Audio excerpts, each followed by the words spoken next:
ମାମା କଣ କରୁଛୁ? ରୋଷେଇ କରୁଛି ବାପା ଆଜି ଲେଟ୍ ତ ହେଇଗଲାଣି ଦେଖୁଛୁ ଆଉ। ଇଏ କଣ? ଏଇଟା ପାଚିଲା କଲରା ବରା କରିଥିଲି। ଭଲ ଲାଗୁଛି ନା? ଭଲ ଲାଗୁଛି? ଭଲ ଲାଗୁଛି। ତୁ ଖାଉଛୁ? ଆଉ ମୋର କାହିଁ ବିଶ୍ୱାସ ହଉନି। ବଢ଼ିଆ ଲାଗୁଛି। ଏ ସତ କହ ଭଲ ଲାଗିଛି ନା ବଢ଼ିଆ ଖରାପ? ଲାଗୁଛି। ବଢ଼ିଆ ଲାଗୁଛି ନା? ହଉ। ଆଉ ଇଏ କଣ ଛତୁ କରୁଛୁ? ହଁ ସେଦିନ ବାବା ଯେଉଁ ଛତୁ ଆଣିଥିଲେ ମୁଁ ଖାଇ ଦେଇଥିଲି। ଆଉ ମୋ ପାଇଁ ଦେଇନଥିଲି, ଆଜି ମୋତେ ଦବୁ ତ? ହଁ ଆଜି ସମସ୍ତେ ଖାଇବ। ମୁଁ ହଉ। ସେଦିନ ଖାଇଥିଲି ଆଜି ତମେ ଖାଇବ। ଆଉ ଆଣିକି ୟା ନିଜେ ତଳେ କଣ ରଖିଛୁ? ମୁଁ ଇଏ କଣ? ଏଇଟା ଦେଖିବୁ ହଁ। ଏଇଟା ବା ଡାଲମା ହେଇଛି ବାବା।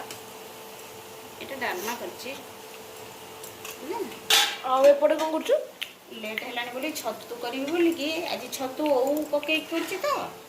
ଏପଟେ ଆଳୁ ଆଉ ବେସର ଦେଇକି ବସେଇ ଦେଇଛି ଆଗୁଆ ହେଲା। ଆଉ ସେପଟେ ଛତୁଟା ଭାଜୁଛି ଆଉ ଓହୋ। ତାପରେ ହେଇଗଲା ପରେ ତାକୁ ଇଏ କରିଦେବା ଆଉ ଆଣି ଆଉ ଏଇଟା ପକେଇଦେବା କଣ? ଛତୁଟା। ଏଇଟା ସାରୁ ସଜନା ବାପା, ଏଇଟା ରସୁଣ ଛୁଙ୍କ ରସୁଣ ବଢ଼ି ପଡ଼ିକି ଛୁଙ୍କ ଦିଆଯିବ। ହଉ ମୁଁ ତାହେଲେ ଆଉ ଗୋଟେ ବରା ନେଇକି ଯାଉଛି ହେରି।